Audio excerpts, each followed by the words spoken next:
What is autoimmune really? Do you think the body really is attacking itself? I hope that my body is way too smart to do that. So let's stop and question. Let's think outside the box and question. If the body's not attacking itself, what could really be happening? I'm going to give you two examples. So first, let's think about thyroid, because I'll tell you what, when I became a healthcare practitioner more than a decade ago, in my talks, I would ask people, have you been diagnosed with autoimmune? Have you been tested for autoimmune? Most people didn't even know what that was. And here we are 10, 12 years later. And when I ask that question now, almost everybody thinks they know what it is, and half of them have been diagnosed. We are sicker and sicker at younger ages, and that just is crazy. There is a better option. I just choose to believe that if people knew they had a different option, they would choose a different path. So please share this post with your friends so that they can know the truth also. So let's think first about thyroid autoimmune. This may end up being kind of a long video because I want to give you some information so that you can really be equipped. So if you've been following us, you know that toxins cause inflammation in the body every time.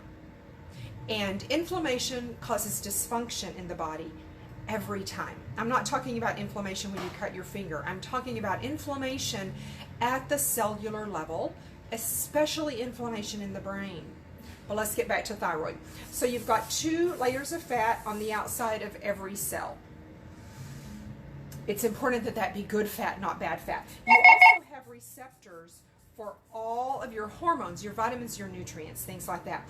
When your cells get inflamed, the receptors can't work. It's just like when you lose a call on your cell phone. It's not the problem with your phone. Your phone's not a piece of trash. The problem is what?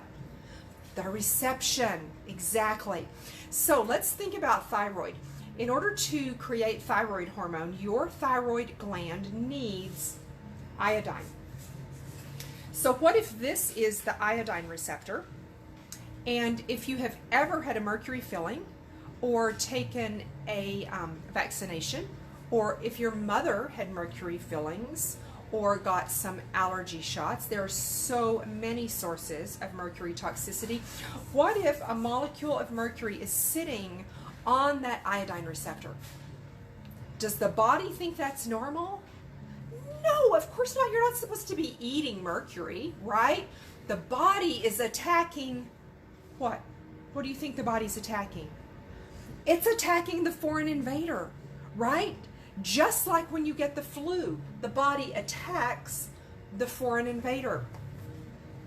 So I'm going to close up that pen, get that out of the way. So let's think about this. In your gut, you could get autoimmune. I'm going to give you a second to think. What are the most common autoimmune conditions that people are diagnosed with today? Irritable bowel, Crohn's, colitis, things like that. So I'm going to ask you some stupid questions, okay? Just go with me on this, and you can just answer these in your mind. When you eat food, where is it supposed to go? Right, in your stomach. And what's supposed to happen in your stomach? Yep, all the food is supposed to get broken down into individual nutrients. The wall of your gut is supposed to be really, really tight. So the only thing that can get through the wall of the gut into the bloodstream are the individual nutrients. Then the blood carries those nutrients all over the body. But when you have this inflammation in the cells in your gut, it causes a hormone problem. Zonulin becomes a problem, and you get leaky gut. So then, I'm keeping this in layman's terms, not science. I'm just going to speak, this is the way I understand it. Then you get big chunks of food that go through the wall of the gut into the bloodstream. Does the body think that's normal? Are you supposed to have chunks of protein floating around in your blood? No. What is the body attacking? The foreign invader. So I challenge the common definition that the body is attacking itself. I believe the body is attacking the foreign invader.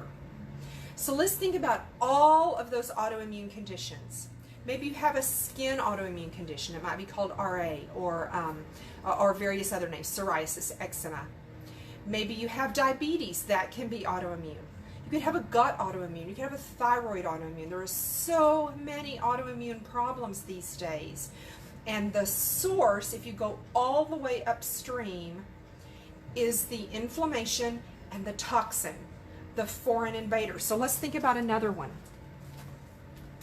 Think about your body as having a bucket. Doesn't this make you feel smart? If you've been following us on Facebook, you already know what I'm about to say, and you already knew about cellular inflammation because you're so smart.